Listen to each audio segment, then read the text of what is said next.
comme vous le voyez, ndaw ñaa ngi nii ils sont venus témoigner à Ousmane Sonko leur sympathie, leur contentement cette fois-ci, parce que tout simplement Ousmane Sonko vient d'être placé sous contrôle judiciaire. waaye du yam foofu parce que li ñu bëgg mooy mu am non-lieu ak acquittement total ñoo ko gisandoo les jeunes sont en train de montrer que ñoom ñii kat du ñu nangu yenn jaay doole yi ñu bàyyi leen ngeen dindi ambiance bi.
Ce que vous voyez là,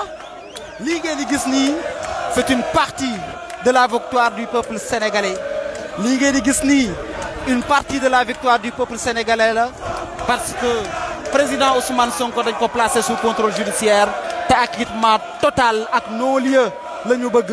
parce que lii complot rek moo ko lal. Gis ngeen ndaw ñi ñoo ngi nii buntu kër Ousmane Sonko di ko fi xaar di ko xamal ne ñoom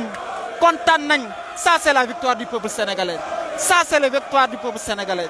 Lii mooy victoire jeunesse bi. Ça c'est la victoire de cette jeunesse là qui incarne la démocratie et l'espoir. Gisaloo ngeen ko ñoo ngi xamal ne ñoom ñii Sonko rek la ñu gëm te duñ nangu tey jii ñu jaay leen doole ñu bàyyi leen ngeen dund ambiance bi.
ko gisandoo les jeunes sont en train de chanter l'hymne national du Sénégal ñoo ngi way hymne national du Sénégal yor drapeau bi pour wane ne Sénégal moo gagné te ñoom ñooy Sénégal kenn du Sénégal nga yor nguur ak koo mënti doon bu bëggee jaay doole peuple bi di nga xamante ne yow doo Sénégal di nga xam ne yow yoroo nguur di nga xam ne yow mi yoroo force parce que yor nguur qui yor force mooy le peuple sénégalais et aujourd'hui ce peuple-là est en train de manifester son contentement sa gaieté parce que ñi nga wane ne ñoom ñii kat duñu nangu ñu jaay doole ki nga xam ne moo di Ousmane Sonko ñoo ngi nii taxaw tey jii nii di xaar seen leader Ousmane Sonko.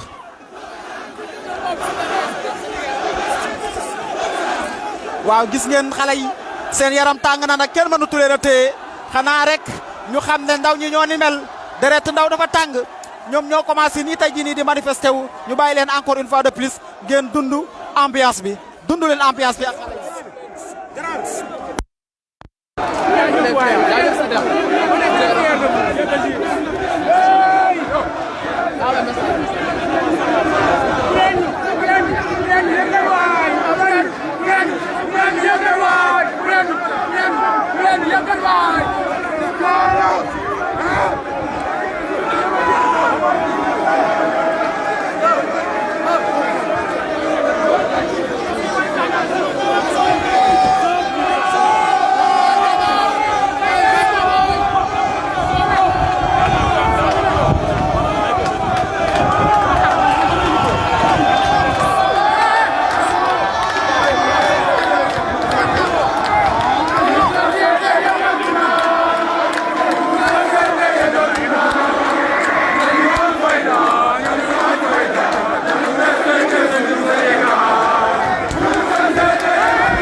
jeunesse la dara mënu ko téye kër Ousmane Sonko mi ngi commencé fees dell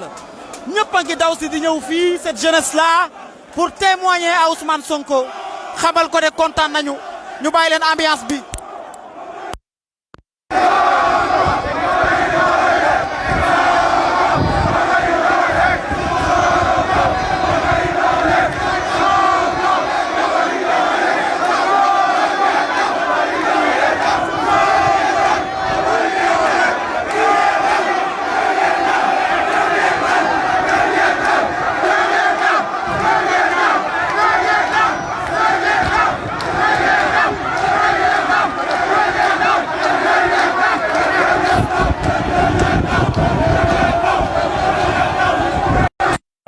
ñoo ko gisandoo ay soxna yi Ousmane Sonko la ñu seen naan leen première dame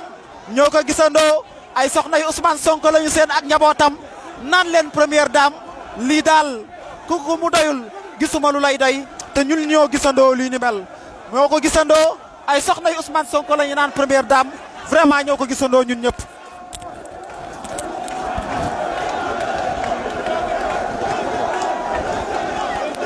Voici ce qui se passe en ce moment ñu bàyyi leen ngeen dund ak ñun li nga xamante ne moo di ambiance bi am fii.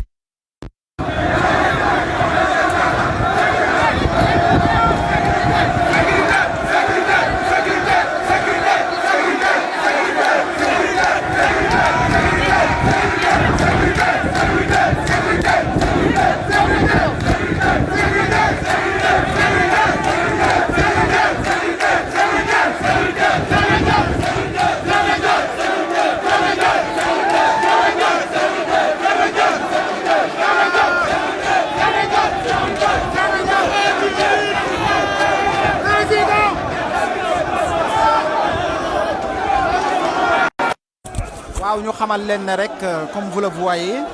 ñoo ngi fii ci cité Keur Gorgui buntu kër kii di président Ousmane Sonko. Les jeunes sont venus témoigner à Ousmane Sonko dañoo ñëw ngir wan Ousmane Sonko ne ko yow la ñu àndal wan Ousmane Sonko ne yow la ñu àndal ak drapeau bii ngeen di gis di ko xamal ne Sénégal moo ñu ñor te yaakaar nañ ne yow yaay yaakaaru Sénégal tey boo leen xoolee ndaw ñaa ngi noonu ay waay ndaw ñi seen yaram tàng na ay waay ndaw ñaa ngoog ñi daal kenn xamul lu mu doon ndaw ñaa ngi noonu moom daal seeni way la yor seen way lañ yor waaye ndaw ñii ku leen bëgg a téye di nga am problème parce que ndaw ñi daa am lu ñu gëm te ndaw ñi daa am lu ñu xeex ñoo ko gisandoo en ce moment lii mooy li nga xamante ne moo am fii ci cité Keur Gorgui buntu kër président Ousmane Sonko fii ni ngeen ko gisee nii li fi am nii mooy li nga xamante ne tey jii nii moom lañ ci gis kenn mënu leen a téye ñoom ndaw ñi dafa fees dell gis nañ ko ba nële ba ci àndal tey gis nañ ne dafa fees dell te ñun ñaa ngi gën di ñëw pour témoigner à Ousmane Sonko encore une fois de plus lii nga xamante ne ñu koy def ci liggéey parce que ñoom dëkk nañu tey ci libération bi nga xam ne moo di président Ousmane Sonko waaye ñoom tamit ndaw ñi di ñàkk xam nañ ne lii ce n'est qu'une partie de la guerre gagnée parce que y a d'autres batailles parce que si contrôle judiciaire lañ ko def bu ko defee ñu bàyyi ko xamee ko noonu bu ko defee ndaw ñi xamee ko noonu bu ko defee ñu bàyyi leen dundaat encore une fois de plus ambiance bi ak jaay yi.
justement ñoo ko déggandoo ñi nga xamante ne tey ñi ngi fi itam ñu ngi demander la libération des autres otages notamment Abbas Fall Guy Marius Sagna Mor Niang ki nga xamante ne moo di Birame Souleye Diop ñi daal ñi ngi laajte en ce moment la libération des otages xale yi dañoo sonn dañoo daw lu bari moo tax ñi ngi laaj ndox ñi ngi leen jox ndox ngir ñu naan seral seen baat préparer accueillir ki nga xamante ne moo di seen leader politique di le président Ousmane Sonko lii moo am fii ci cité Keur Gorgui xam ngeen ne ñii waay ku leen wax terroriste xamoo lu xew ku leen wax terroriste sax duñu la faale parce que ñii li ñu gëm mooy Sénégal te yaakaar gi ñu am ci Sénégal jàpp nañ ne Ousmane Sonko moo leen ko mën a fajal parce que Ousmane Sonko ci boppam moom ci boppam yaakaar la te ñoom ndaw ñii ay yaakaar lañu ñaari yaakaar yooyu bu ñu dajee am nañ yaakaar ne Sénégal dana jëm ca kanam bu ko defee ñu bàyyi ko xel ñu bàyyi leen ngeen dundat encore une fois de plus ambiance bi ak ndaw ñi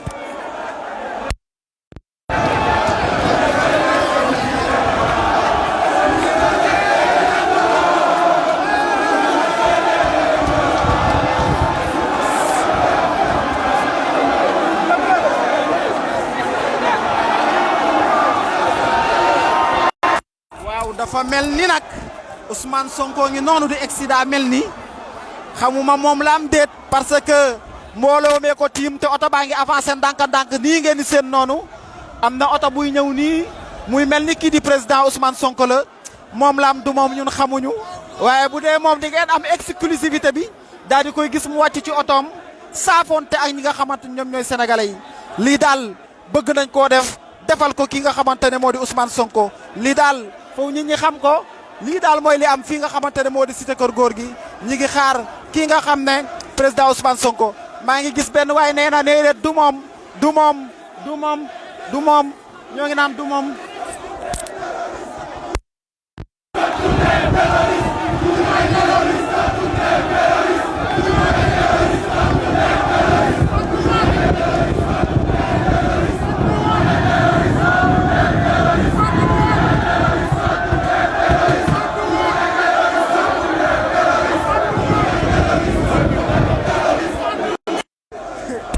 bii lañ foogoon des Ousmane Sonko la waaye nee nañu du moom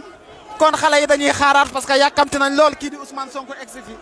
oto baa ngi noonu du Ousmane Sonko lañ ñu wax oto baa ngi avance tànk-tànk léegi nag ñu xaar xool kañ la Ousmane Sonko di ñëw waaye daal li wér te wóor mooy gis ngeen fii li fi am li wér te wóor mooy gis ngeen ndaw ñi niñ taxawee fii pour accueillir ki nga xamante ne moo di président Ousmane Sonko ndaw ñaa ngi xajal yoon ngir ñu mën a jàll ndaw ñaa ngi xajal yoon ngir ñu mën a jàll ñoom ndaw ñi bu ko defee ñu def nànk rek sécurité mën a am oto bi mën a dem ñu mën a gaañ benn xale ndax ndaw ñi tey jii nii seen mbégte dara waru koo mën a yàq fii nga xamante ne moom la ñëw manifeste ko fii ci cité kër góor gi xanaa ñu préciser rek que combat bi day soog a tàmbali ba tey nag ndaxte Ousmane Sonko sous contrôle judiciaire lañ ko teg maanaam ba tey dindeeguñ mbir mi parce que ñoom pareeguñ seen i mbir balaa ñoo kontaan laal ko balaa ñoo kontaan tëj ko waaye balaa ñu koo tëj dinañ jaar ci jeunesse bii ndax ndaw ñii duñu nangu ndaw ñii duñu nangu luy injustice ñu bàyyi leen ngeen dundaat ak ñoom ambiance ndaw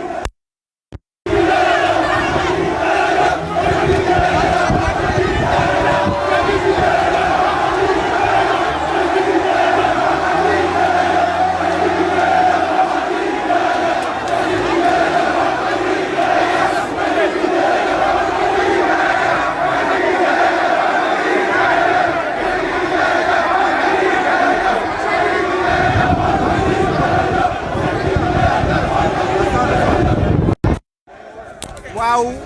ki ñuy sant mooy Père Djibi ki ñuy sant mooy ki nga xamante ne moom mooy le chef de protocole ñu naan ko Djibi Gueye Ndiaye te naan ko Père Djibi moom la xale yi di sant di gërëm naan ko Père Djibi jërëjëf pour sa loyauté jërëjëf pour mérite bi nga xamante ne am na ko circonstances yi li muy jafe-jafe li muy métti il est à côté du président Ousmane Sonko am sa confiance am sa loyauté kon ndaw ñu xam nañu ko moo tax ñu ngi naan Père Djibi jërëjëf parce que ñoom li ñu gëm mooy le peuple devrait être libéré ndaw ñi daal lii mooy li nga xamante ne def nañ ko fi bu ko defee rek ñu bàyyi leen encore une fois ngeen gis li nga xamante ne moo fi am à ce moment daal fii ci cité kër góor gi drapeau baa ngay tëb ndaw ñaa ngi wane seen bopp ñoo ko gisandoo angle bii ba fële fa ca angle bële dafa fees jël ak ay nit ñu war leen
maa ngi nii ak kii nga xam ne moo di Bara Diouf ku ko xamee ko MRDS Bara Diouf ku ko xam ne également il soutient Ousmane Sonko tey jii nii moom itam ñëw na bokk ci li nga xamante ne mooy am tey muy la libération de Ousmane Sonko xanaa rek ñu laaj Bara tey jii nii taxawaayam ak mbir mi nan la ko gisee Bara noo gisee évolution. mais jërëjëf Sadikh li ñu gis tey jii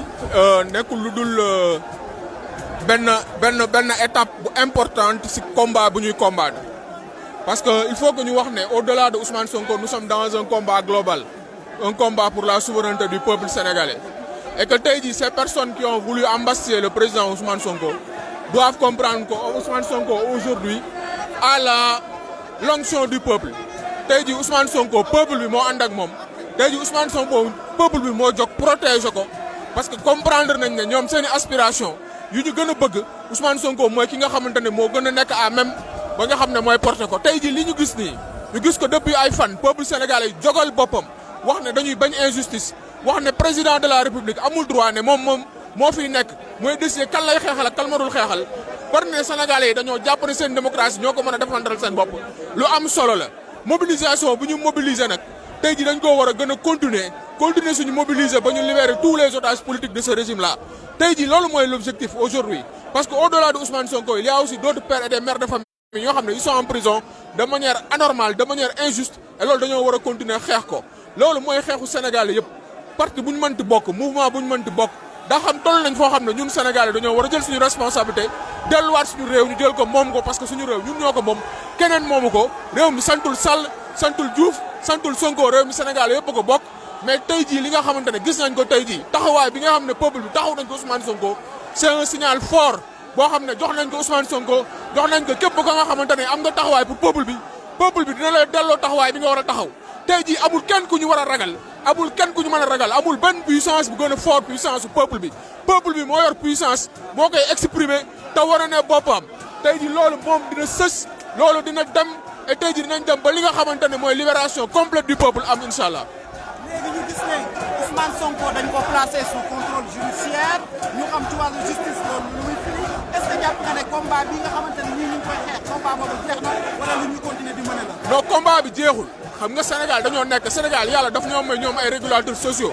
ñu jouer rôle boo xamante ne rôle bu am solo la ñun ñëpp xam nañ ne du Macky Sall moo décidé lii ñun ñëpp xam nañ ne du Antoine Diome moo décidé lii ñun ñëpp xam nañ ne du procureur de justice moo décidé lii ñun ñëpp xam nañ ne waa Sénégal ñoo jóg ne jàmm lañ bëgg te jàmm mu ngi jaar ci libération Ousmane Sonko mais jàmm buñ ko bëggee complètement mu ngi jaar ci libération bépp prisonnier politique mooy aussi ci règle démocratique yi nga xamante ne mooy yor réew mi Macky Sall accepté ko nangu ko mu xam ne moom 2024 moo ko ci dese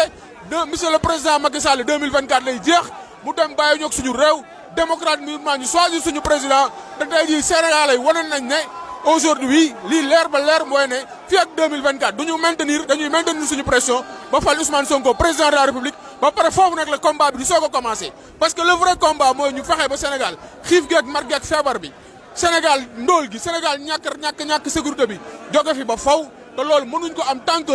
système bi nga xamante ne moo fi nekk régime bi nga xam ne moo fi nekk le même régime boo xamante ne même personne rek ñooy changé depuis 1960 régime boobu changé wul te loolu ñun ñoo koy xeex Sénégalais yi xeex ko fu ñu ko war a xeexee dans toutes les instances et loolu mooy le vrai combat et le vrai combat continue. merci beaucoup Bara yéen a ko gisandoo noonu moom xamal nañu xalaatam en tant que homme politique mais aussi membre permanent fii nga xamante ne moo di seen alliance bi nga xamante ne def nañ ko ak Pastef muy MRDS ak Pastef dinañ jëlaat ñeneen mais nañ dund tuuti ambiance bi buñ paree ci ambiance bi nag daal di jëlaat ki nga xamante ne ci coordination Pastef yi la bokk mi ngi ni sama wet waaye ñu dund tuuti ambiance soog koo jël.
waaw ma dalal ki nga xamante ne mooy Birama Diop bokk ci coordonnateur yi nga xamante ne ñooy doxal liggéey bi nga xamante ne moo am Pastef moom itam ñëw na fii pour ànd ak ki nga xamante ne moo di leader am di le président Ousmane Sonko. bu ko defee Birama rek ñu laaj la tey jii nii naka nga gis lii nga xamante ne moo am fii buntu kër Ousmane Sonko. waaw ñu ngi leen di gërëm di leen sant di jaajëfal waa Jotna News di leen massawu aussi ci li nga xamante ni moom moo leen daloon di jaale waa Sénégal yëpp ñi nga xamante ni ñu ngi faat seeni bakkan di wax ni Macky Sall le combat ne fait que commencer pour la démocratie di lancer un appel à tous mes pères coordonnateurs di leen wax ni nañu gën a mobiliser d'ailleurs tey à Djiddah Thiaroye Kaw à 17h dinañ fa am benn mobilisation bu exceptionnelle ñu ngi si woo waa Djiddah Thiaroye Kaw waa Guédiawaye waa Pikine waa Parcelles Assainies waa Yeumbeul na ñëpp ñëw daje Djiddah Thiaroye Kaw buntu école 6 ñu def fa suñu mobilisation wane suñu ànd ak Ousmane Sonko wane suñu détermination ci suñu combat bi nga xamante ni moom lañ am pour la restauration de la démocratie donc maa ngi woo samay pères coordonnateurs ñoom ñëpp nañu def de même ñu xamante ni le combat ne fait que commencer vive la démocratie. ñoo ko déggandoo dégg ngeen li ñu wax fi mu ne nii nag en ce moment fii dafa fees dell comprendre ko noonu rek xam ne aussi liggéey bi mënut a yomb waaye Jotna TV dina jéem a fexe lu mu man ngir jox leen les informations ak l'évolution de l'affaire ak Ousmane Sonko kañ lay egsi ak bu egsee naka lay saafonteeg ak ndaw ñi nga xamante ne tey jii dañoo ñëw di témoigner ko li nga xamante ne mooy seen mbir lii daal mooy li nga xamante ne moo amagum fii ak ci kër góor bi bundu kër président Ousmane.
ko defee ñu def tuuti pause rek recharger waat tuuti batterie mën leen a dundal mën leen a wan leen li xew fii en exclusivité kon comme ni ngeen ko gisee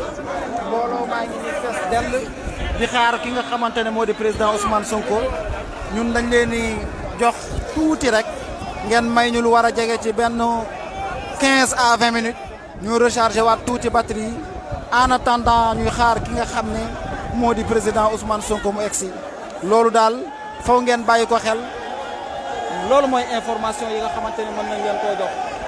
loolu daal mooy li nga xamante ne moo fi amagum loolu mooy information yi.